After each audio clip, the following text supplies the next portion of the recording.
host, LeJune, with season 2 of LeJune Singleton LLC Fitness, Health, Nutrition, and Wellness podcast.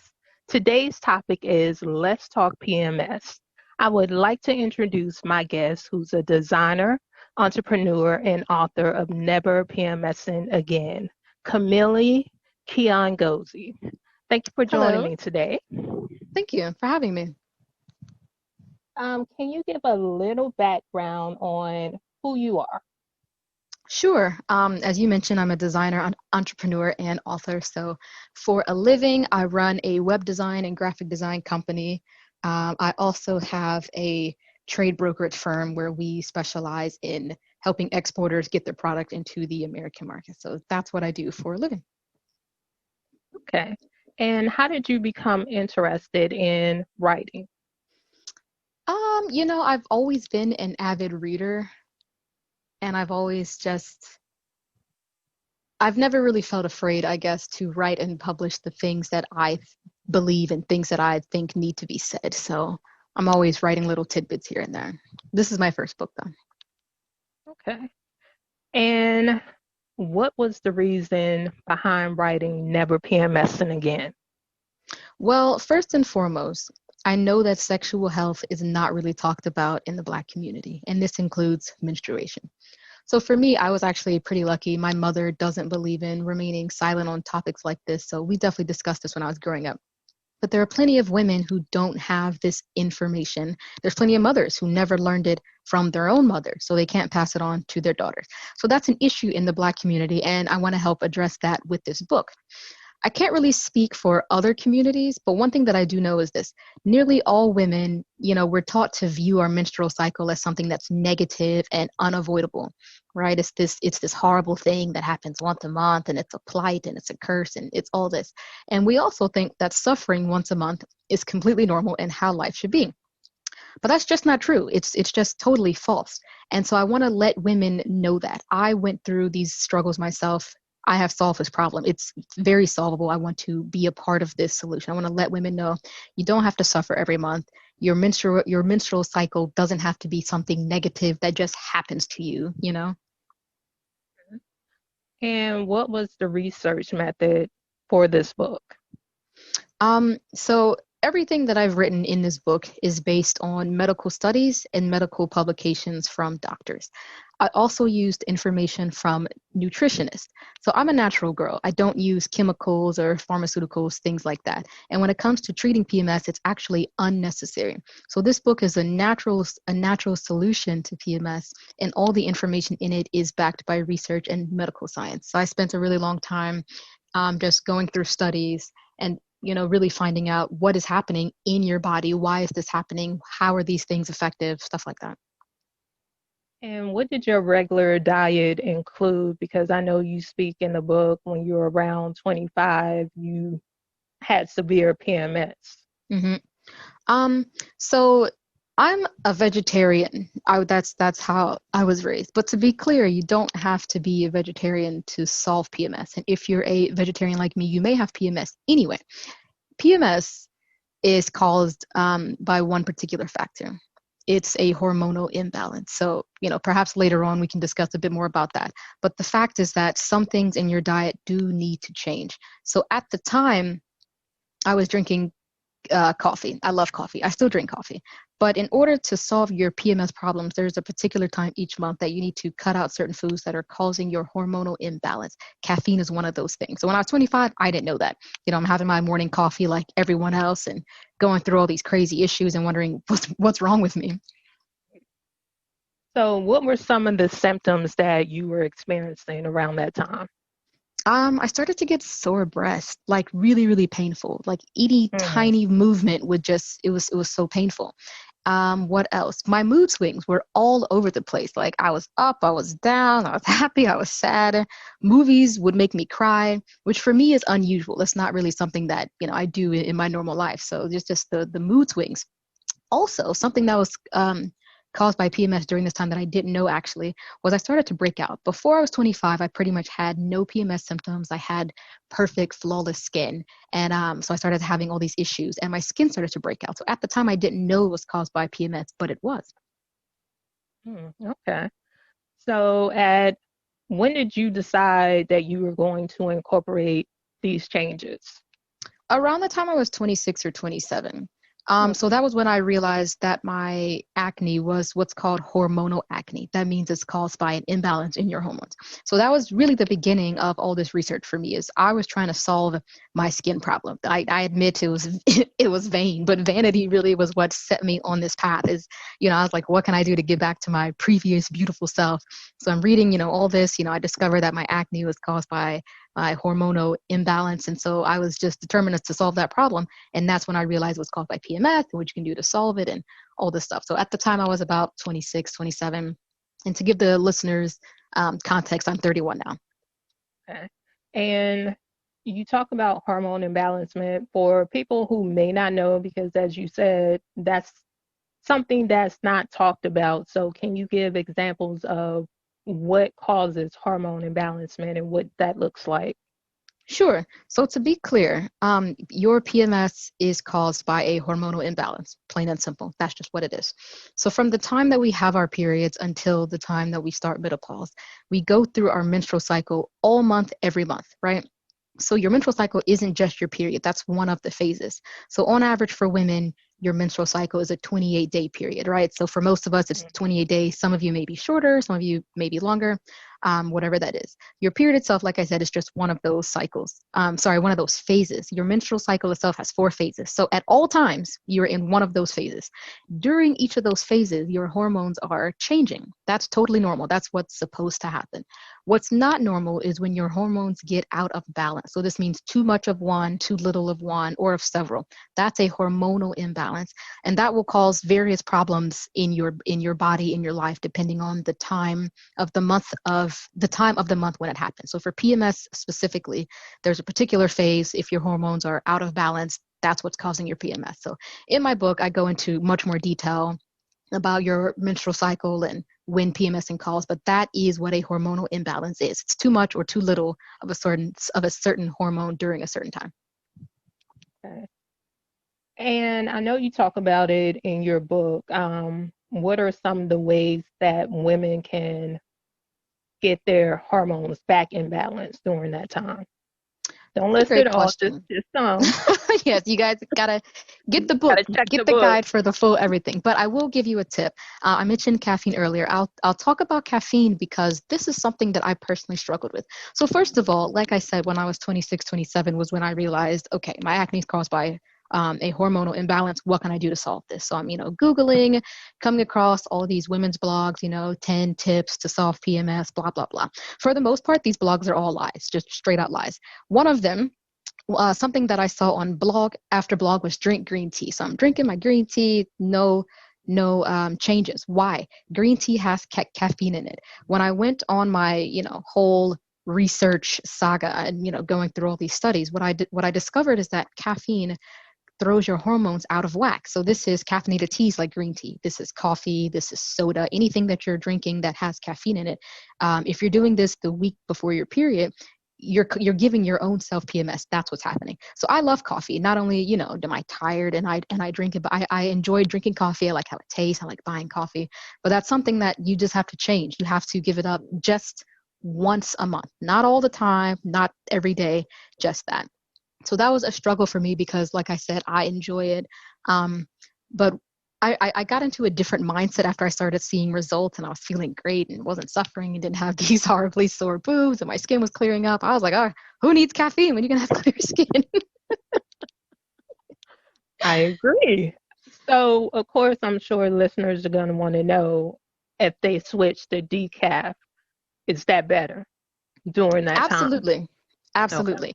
And one thing I'll say is this: green tea may be helpful if you struggle going cold turkey, right? So that's what needs to happen. Any caffeine is causing you PMS. But I mentioned in my book is that for people who really, really struggle, for example, maybe you have, I don't know, several part-time jobs and you can only get a couple hours of sleep every night. I understand that, with that kind of lifestyle, maybe you need coffee or you need some kind of caffeine. What can you do? Cutting back is something that'll help alleviate your symptoms. They will not go away for good. You have to get rid of the things that are causing you a hormonal imbalance, but cutting back might be helpful. So like, for example, If currently you drink 2 cups of coffee a day and you cut back to green tea, that might be helpful. Currently, if you drink 2 cups of tea a day and you cut back to decaf tea or decaf coffee, that will be helpful. However, one of the things that causes a hormonal imbalance is processed foods. So a decaf, it's sort of a kind of depends on your body kind of thing. Yeah, you're not getting caffeine, but it is heavily, heavily processed.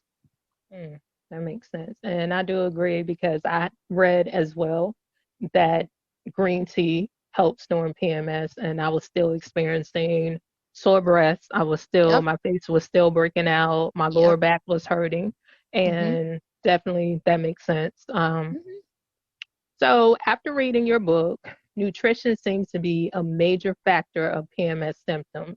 hmm Can you provide insight on the nutritional factors involved in PMS? Sure. So, like we've been talking about, hormonal imbalance is the root cause of your PMS, right? Hmm. Mostly that's caused by your diet. If you're American, more than likely what you're eating is simply killing you, right? That is a fact. The American diet is just bad for you. It's throwing your hormones out of whack. So it's not just things like caffeine. In the US, our meat is heavily pumped with hormones. There's 7 hormones in beef, for example, that are every single one of them are throwing your hormones out of whack. What does this mean? Should you become vegetarian? That's healthy for you, but that's not necessarily a lifestyle change that you have to make. What it means is that you need to substitute beef during the week that you are targeting your PMS. So instead of beef, I suggest replacing any beef, any chicken with seafood. The reason is because there's something that helps put your hormones back in balance. These are what are called omega-3 fatty acids. These are found in a variety of foods, one of which is fish. If you don't eat fish, you can find them in nuts and seeds. I have a very long list in my book of places to find these.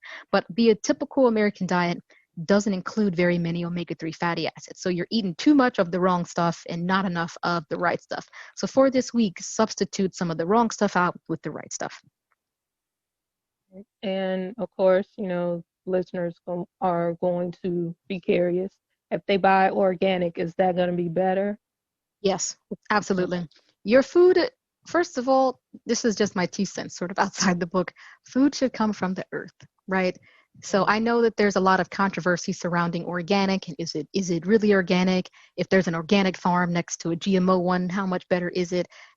Give yourself the best that you can possibly give. Number one, as women, we deserve it. And number two, it's what your body needs. Inorganic, genetically modified processed foods also contribute to your hormones being thrown out of whack. In addition to a bunch of other health problems, which I'm not going to get into, but there's a lot of serious health problems that come from eating bad food. So if you live near a farmer's market, find the freshest food that you can possibly get. It's just better for you. Sense. Okay. No, we as women, we suffer from PMS, painful periods, cysts, fibroids.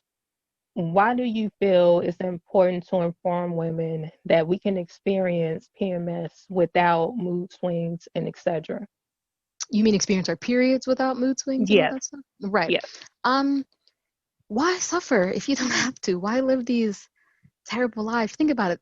Our periods happen every month for several decades, right? I think the average age for an American woman to get her period is like 13, 14. And the average age to start menopause is like in your 40s, something like that. That's 25 years, right? So if our estimated life expectancy is what, 80 years, that's a good 30% of your entire life. If you only look at your adult life, that's nearly half of your entire adult life. Why suffer for that time? You don't have to.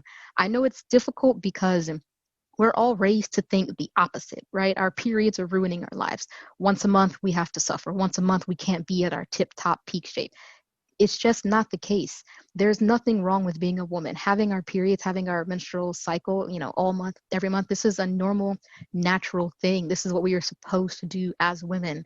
So for me, I really experienced just a better life when I changed my mindset. I don't feel like this is some sort of curse. I don't feel like being a woman is some sort of, disadvantage. It doesn't have to be like that. You don't have to suffer every month. You don't have to go through these crazy mood swings or be in pain. I don't want to get too much into cysts and fibroids because those have a lot of various factors outside of just your diet or, how you're living. But painful periods, some of that is also due to your PMS, to how you're living, the things you're eating. Are you living a high stress lifestyle? Stress causes PMS as well. I don't know if listeners knew that.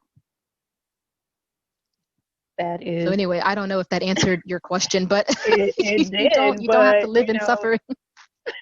that, and speaking on that, and as you talk about mindset, um, that is, very important because stress is a major factor to a lot of things when it comes to women's health. It affects Hmm. our cortisol levels, Hmm. it affects our mood, it affects our sleeps. And I know you talk about sleep in your Hmm. book, but can you touch on the importance of mindset and sleep and how it affects us when it comes to stress and PMS? Hmm. So let me take this in bits. Let's talk about stress first. I think we all know that stress is bad for us. What I Yeah. didn't know, as I was going through this research, what I didn't know is how bad stress really is for you. Stress physically destroys your body. It's not just how you feel. The insides of your body are changing when you have high stress levels. There's various hormones that are changing. So it's not only contributing to PMS, but it can cause other serious health issues. So in a way, living life can be stressful, but especially as women, for our health and also, our wellness and our general, mental health, we really need to lead lives of low stress. So this can be healthy stress management. This can be avoiding stressful situations. This can be avoiding stressful people.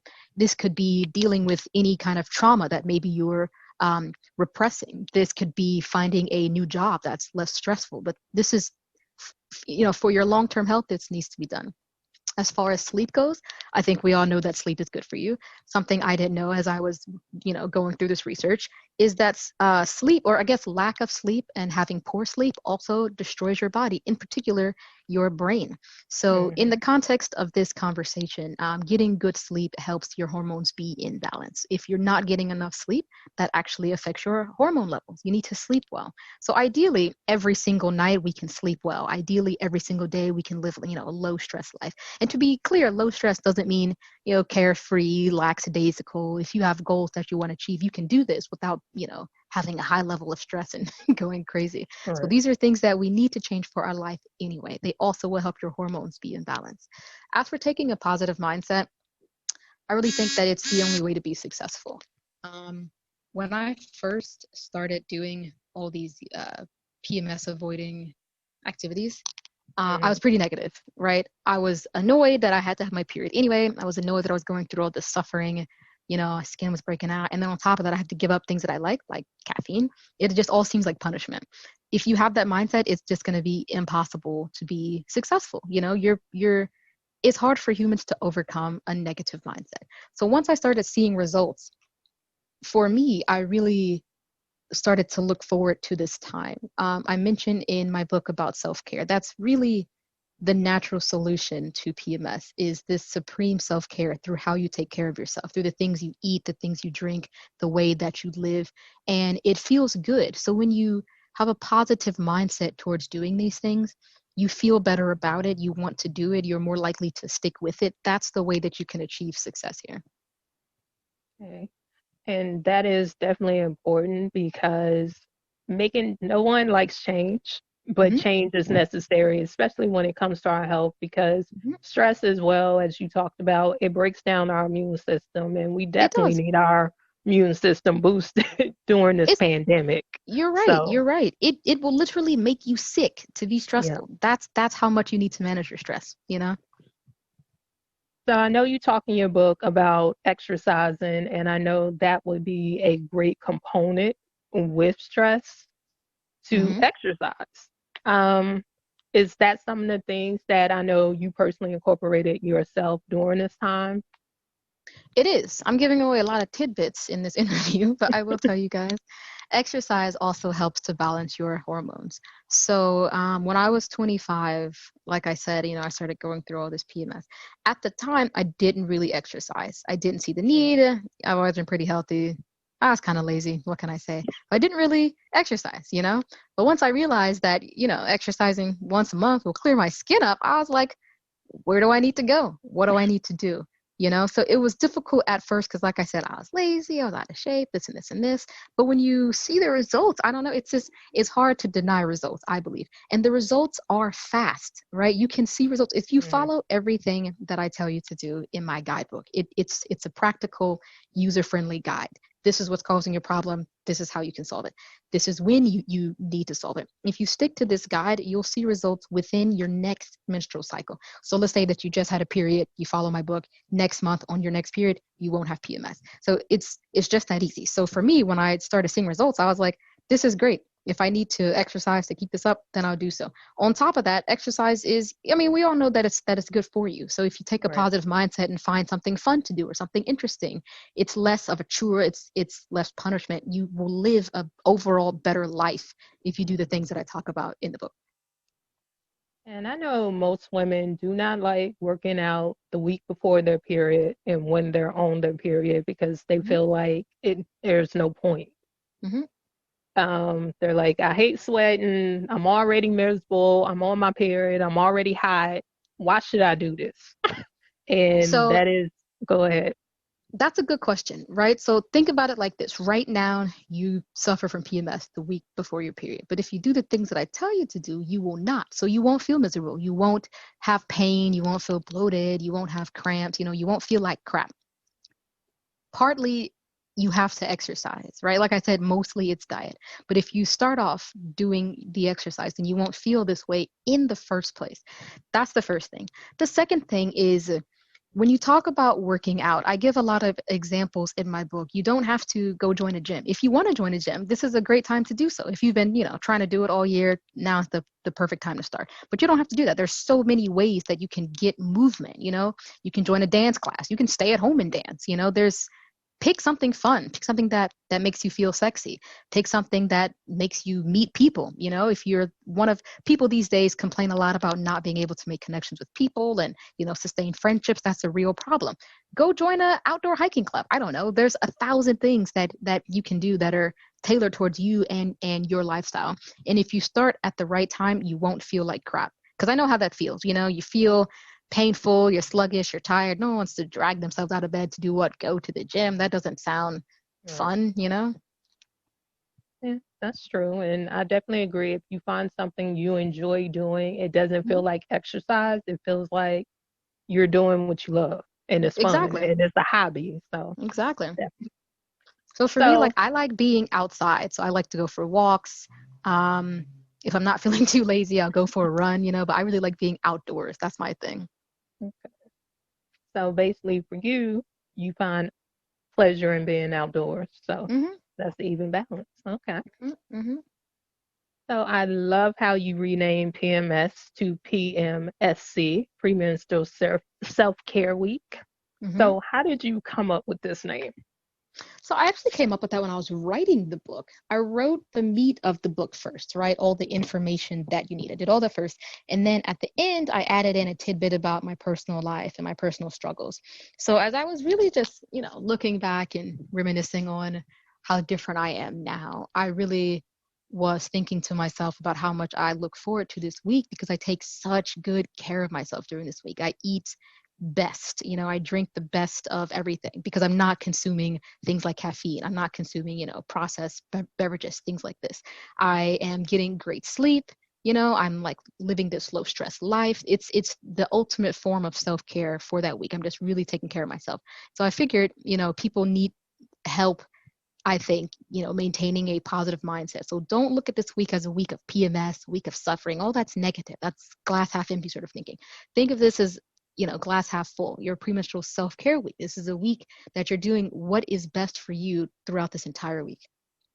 Also, you can live like this. You can make a premenstrual self-care lifestyle. You don't have to just do it during that one week, but that's the week that you need to target in order to never PMS again. So that's how it feels for me. Like just a week of self-care. Do all the things that I want to do. Okay. And I like how you provide examples of schedules of food, beverages, options during this week to offer women guidance. Do you personally have a schedule that you follow during that week? Not necessarily because I'm an entrepreneur, it's difficult for me to stick to schedules. I pretty much work when work needs doing. That being said, the goal of your premenstrual self-care week is to prioritize all of the things that will keep your hormones in balance, right? So in my normal Mhm. life, for example, I might get 7 or 8 hours of sleep, maybe less if I have an important meeting or something like that. During that week, I make sure to schedule myself for at least 9 or 10 hours of sleep. That gets me so well rested, so refreshed. And I can do that by scheduling. I'm a big fan of scheduling. When you say to yourself, okay, I'm not going to do any work after 10. It's on my calendar. I'm going to schedule all my work before 10 p.m., and maybe after, I don't know, 8 or 9 a.m. the next day. Now I've got all this free time to do what? That is my sleeping time. You see what I'm saying?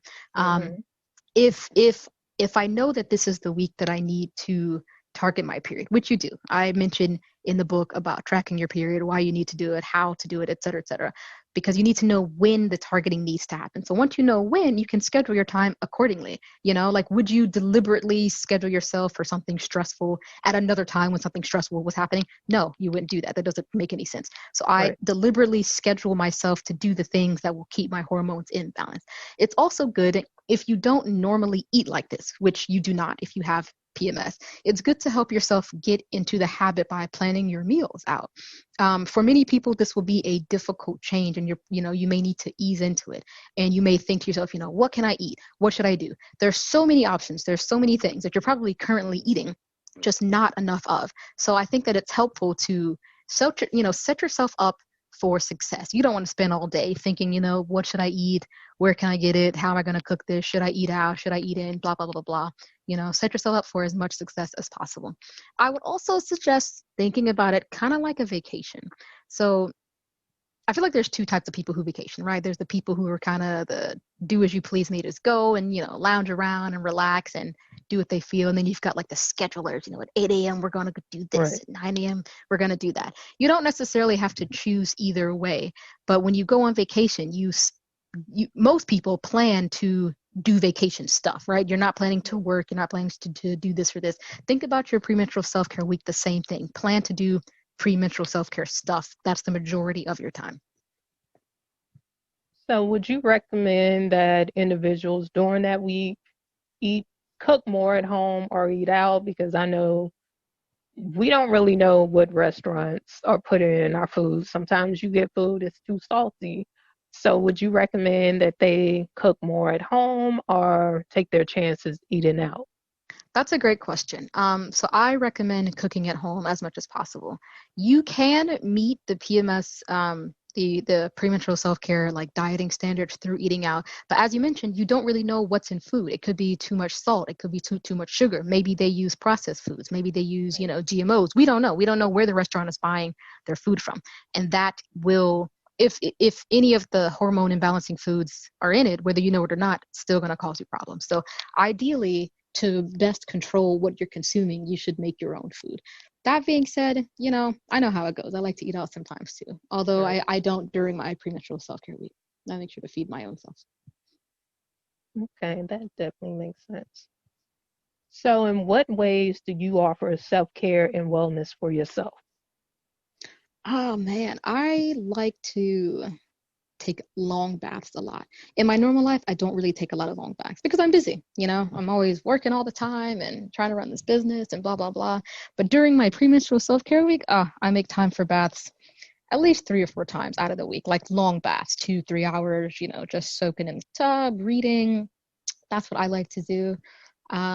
Reading is something else. I've always been an avid reader, like I said earlier, but since I'm so busy, a lot of the reading that I do is for work, reading about new designs or new regulations or, just kind of like nonfiction stuff. So I take time to read like fiction books, just stuff like that. So whatever it is that you enjoy doing as a woman, I recommend that you make time for during your premenstrual self-care week. This will help with your stress. This will help with keeping your hormones in balance. This could be doing nothing. It could be doing something. Maybe there's, activities that you normally like to do, like, I don't know, maybe you really enjoy painting and you don't get to paint a lot in your normal life. This is the time that you need to be painting. Okay. And as you talked about baths, many women like to drink wine during their baths. And I know in your Nope, book, can't do it. Can't do it. I'll give you guys another tidbit. Alcohol is something that throws your hormones out of balance. So again, you don't need to cut out alcohol for good, right? Alcohol is, of course, bad for you, but in moderation, you'll be all right. During your premenstrual week, you cannot consume alcohol. So if you like to drink wine in a bath or, whatever you like to drink in your bath, drink something else. So for me personally, I don't really like to drink in baths anyway. I don't really like to consume anything in a bath. But if you like wine, they actually make non-alcoholic wine, which I recently discovered a few months ago. Tastes like wine, looks like wine, no alcohol in it. Get some of that. Get I don't know, some sort of herbal tea. You can anything, a fresh juice. Make yourself a nice mixed juice with some fruit. That would be excellent. No alcohol. Just can't do it. I mean, you can, but then Yeah. you're gonna suffer. Right. Right. So That's what it comes down to. right. You can have the bath during that time, but you're Have a probably bath. still Yep. gonna PMS if you're Yep. drinking wine. So You I know, absolutely will. yeah, I know a lot of women enjoy wine during bath time. So I'm glad you hmm touched on that. Listen, I like wine as much as the next woman, but there's, as my mother says, time and place for everything. So you have to do what's best for your body during that time. This is true. hmm So how do you balance career and your own personal you time? Um, I'm not really sure that I do balance it, to be honest with you. Outside of the premenstrual self-care week, like really calling it a self-care week for me is just so ideal. That is the probably only week that I take such good care of myself. Outside of that week, I pretty much am always working. I'm getting better at that little by little, at taking time to not work, to do other things, to work on some hobbies, just kind of, creative things that get your mind flowing, get your juices flowing, stuff like that. But I'm always working on some projects, some business. Yeah. So I Okay. don't really have any advice. Good luck Well, to all that's of you. that's honest because most women that's what they do, but hmm you're saying during your PMS time, you find time to have self-care time for hmm yourself. So you've learned how to incorporate that during the month, hmm which most women don't do. So it's a That's true. process. I Yeah, wouldn't so say that's a find process. time. I would say make time. I talk Yes, about this in my book. You have the time. You have to make the time. You know what I mean? this is Like true. if you're currently spending an hour on Instagram, there's nothing wrong with that. But that's an hour that, if you're saying to yourself, I don't have time to take a 1 hour bath. Yes, you do. You see what I'm saying? Or I Right, don't have time to spend an hour exercising or an hour doing this or that. You do have the hour. You're just right. spending it on something else. So I really suggest make the time for the things that will make you feel better, make you live a better life, make you not suffer. Why would you not do that? This is true. And while you're in the bath, you can still spend that hour on Instagram. See? Exactly, with no wine. When this is true. It balances out. You It let does, one it thing does. go and Yep. you still got social media. Hey. Mhm. Mhm. So Although studies do show, just a quick tidbit, that social media usage can contribute to high stress. So I'm this gonna say this take that with a grain of salt. Maybe follow some comedians and laugh. That'll keep this your mood up. this is definitely true because we are in a time where everything is competitive. We see somebody and we don't really know how that person is living. We just see what we see on social media and it looks so Mhm. glamorous, but it's not all the time true. It's not all the time that fairy tale that we Mhm. see. So, and we Mhm. definitely learned that from Will and Jada. Their marriage wasn't that happy. It's Ooh, we learn from everybody. You kidding? exactly. So, Ooh. just a Well, prime yeah, don't, example. sit there, being on Instagram making yourself feel bad. Don't do that. I mean, Right. in life, you shouldn't do that. But during this week, this is the one week to make yourself feel good. Something else you mentioned earlier, just to kind of circle back, you mentioned, what do I do, um, like to make myself feel good during this week? I really like using really nice bath and body products. And it's not that I don't every day, but usually, like I said, I spend nearly all my time working. So, take a shower, put on lotion, move on with life. But during this week, I'm like, you know what? I'm going to take as much time as I need. I'm going to use this special soap and bubble bath. And I have this special perfume for no reason. I'm not going anywhere, especially now, Right. with the pandemic. But these are things that make me feel good. I feel womanly, I feel beautiful, feel sexy. These are the things that, of all the times to use it during that week. And that makes sense. I know a lot of women talk about they do meditation, they try to find their center ground, but that makes sense. You find stuff that make you feel good during that Hmm. time. So for So, you, if it's meditation, do that. If it's yoga, do that. If it's doing Zumba, I don't know, do that. Whatever it is for you, just do it.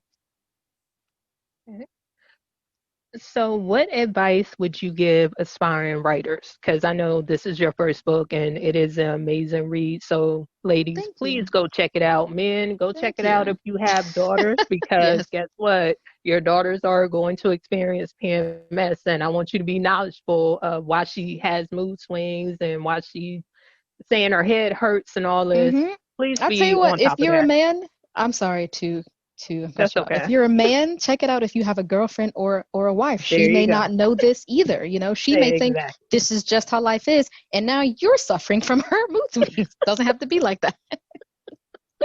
Doesn't have to This be is like true. This is true. Very, very true. Very true. And oh man, I shouldn't have picked her up at McDonald's. Oh my God, I Exactly. shouldn't have went to Yep. Outback. It's too much salt in Exactly. it. So Exactly. yeah, You're see, yeah. in fact, man, maybe this is your fault. Taking it all these restaurants, giving her PMS. Exactly. I'm just Red kidding. Lobster. You went to Red Lobster and got some cheddar biscuits. Right? All Listen, that I sodium. love those cheddar biscuits as much as the next person. They are highly processed. You can't have them during Yes, that it is. week. Yes.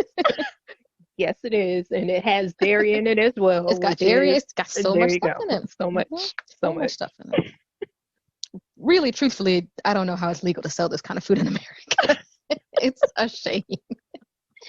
They just give us crap, and we're just like, oh, it tastes so Oh, good. no, it tastes so good. I'll tell Yes. you what does not taste good. Diabetes doesn't taste good. High blood pressure doesn't taste good. And acne doesn't taste Cholesterol, good. Cholesterol no. doesn't taste good. Yeah, none of that Yeah. stuff tastes Heart good. That's all. disease, no, Heart disease doesn't taste good. no, Exactly. it doesn't taste good. Nope. Popping all these pills every Hmm. day, two Which or three won't solve your times a problems day. anyway. No, no, it's Hmm. just a band-aid. So Yep. yeah, and doctors are not going to tell you that because they're getting paid by the Yep. pharmaceutical companies. Hmm. So they're going to And keep that's their something pockets that I fat. want to reiterate with this book. These are natural methods. Like these are nutritional and lifestyle changes that are proven to work. A lot of doctors, if you go into your doctor right now and ask about PMS, which for the record, most women don't do because we assume this is how it's supposed to be. Right, Why would we ask about something that we think is normal? It's not normal.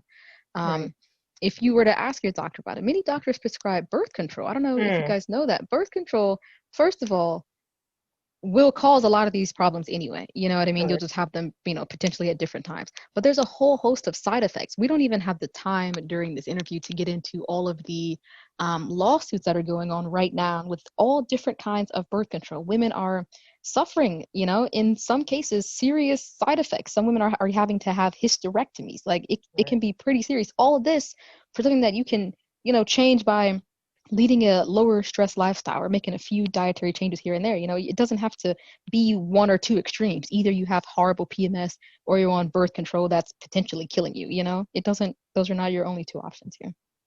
Right, and it definitely causes blood clots, which is one of Mm-hmm. the major things that women experience, which Mm-hmm. they don't know is related to birth control as well as weight gain. Why do Mm-hmm. you want to Weight gain gain, all that's this another one. Yep, extreme weight when you can just change your diet? So definitely, exactly. definitely, Mm-hmm. definitely makes sense. So, Yeah. all right. So, what advice would you give up and coming writers? Um, I would encourage anybody, if you have something that you wanted to say, just write about it. If you're thinking to yourself, does anybody want to hear what I have to say? The only way to know is to write about it. We live in the age of information. The answer to that question more than likely is yes. People want to know. They want to know your personal story. They want to know what you have to say, especially for women. Like we don't live in physical communities anymore in villages. But truthfully, all people, that's what we crave. So that's why we look for that online in Facebook groups, things like that. People want to know about you. They want to know what you have to say. And so these days, it's probably the easiest time we've ever lived in to publish something. I self-published through Amazon. So, it's not that it was easy, but it's way easier than 10, 15 years ago where that wasn't possible. I would have had to find a publisher. I would have had to convince them that what I have to say, someone would pay to read. We Mhm. can get into how difficult it was to publish books, but do it. Commit to writing. If you have a fiction book to write, or nonfiction as well, make sure that you're writing every day. Say to yourself, I will write every day, and write. Don't focus on editing. Don't focus on if it's good or not. Get the product out there. Once it's out there, then you can edit it, refine it, make it better, this and this and this and this. So yeah, that's my advice. Just write. And what is next for you? What's I next? What's the next book? What's the next project? Next, so next book, I'm actually thinking about writing a book on menopause because I'm coming up on that period. A Mm, lot of women don't know what is perimenopause. I didn't either. Perimenopause is the time before menopause. This could be anywhere from 5 to 10 years. So what's happening during this time? You're still getting your period, but your body is preparing to go through menopause, and there's a lot of physical changes that come with that. So a lot of women simply have never heard of that. Why? Because again, we don't ask about this. We just think, right. oh, being a woman is problems. So more problems happen, and we just think, oh, this is how life is supposed to be. So I'm learning about that myself because I'm preparing to, go through that time period. My mother has just recently finished menopause. We've been talking about that, and I've been, reading all kind of books. So that's a potential next book. As for what's next for me, I'm actually working on a wine business. Like I said, Okay. I like to work. I like to start businesses. So I can't really give too much details. Everything is under wraps while I get my legal ducks in a row. But once I'm ready to go public, I would love to chat with you again about my wine business. I'm really Yeah. excited about that. Yeah, hoping to launch And next spring. oh, nice, Yep. ladies. After your PMSC week, Mm-hmm. you can have plenty of her wine before that week and after her week. So Exactly. Which is, definitely, something definitely. that I do. I take this one week to take great care of myself, and then when my period comes, I celebrate. I've taken great care of myself. I'm a woman. I'm not pregnant. For me, that's I'm Yeah. celebrating not being pregnant. So, I drink my wine, I have my coffee, I just enjoy myself again. So yeah, I took 2 weeks of misery, turned it into 2 weeks of just good living. And I can definitely say, even before I read your book last November, I stopped eating chicken, I stopped eating dairy, and I noticed definitely a difference when it came to my period, Mm-hmm. where my breast wasn't hurting as much. Mm-hmm. And when you cut out eggs and you cut out dairy, you you're cutting out sweets. So because everything has milk or eggs or something in it, Mm-hmm. so I could definitely sense a difference in my Mm-hmm. body. So ladies, it definitely works. Not saying that you have to go cold turkey because I definitely did, but it is something to consider to live a healthier lifestyle. Mm-hmm. So, how can the listeners reach you, get your book? The book is available on Amazon. It's called Never PMS Again. You can follow me on Instagram at Never PMS Again, or you can reach me directly personally at my first name, Kamili, Kamili, at KiongoziEnterprises.com. So that's KIONGOZI Enterprises.com. And I hope you guys all get the book. It's a short read. It's a true step-by-step guide. It's got all the information in it that you need to live a great life as a woman. You Yeah. don't have to feel negative. You don't have to feel bad every month. You don't have to suffer really ever again. And it is a great read. It's less than 50 pages. I read it twice. It was very educational, especially the part about sleep, because most women don't get 8 hours of sleep. They normally Mm-hmm. get 4 hours or less. So, you going in details about the importance of that, which is also good for maintaining weight loss because we need sleep. You need time Mhm. for your body to regroup for the Mhm. next day, and we're not giving our bodies the chances to do that. So it's a great guide. She gives you a schedule. She gives you stuff that you don't need to eat, stuff that you can eat. It's a great guide. So please check it out. I got it on Kindle. Get it on Kindle. So I thank you again, Kamili, for your time. And I will have you back for the next book and you to discuss your wine. Thank you so much. I definitely want to hear about the wine when it comes If out this and is about menopause. if this is your ploy to get free samples, it's definitely working. Hey, I don't even drink, I'm but kidding. I am more willing Oh, you're to super sample. healthy. Well, I'm I'll send you super free healthy. samples to give to your listeners. How about that? Exactly. But I do want to read about menopause because I did a women's health test with Everly Wells, and I'm also at that stage as well. Hmm. And I would like to definitely read about it and learn more about it. And I'm sure the listeners as well, because as you said, that's something that we don't talk about as a No. community. It's just something that happens Hmm. and it's over. It's Hmm. like, oh, I'm Hmm. menopausing, but we don't know the process up until Hmm. that point. So definitely. All right. Thank you again. Thank you And we so much. will see you next year. Okay. All right. Bye. Bye.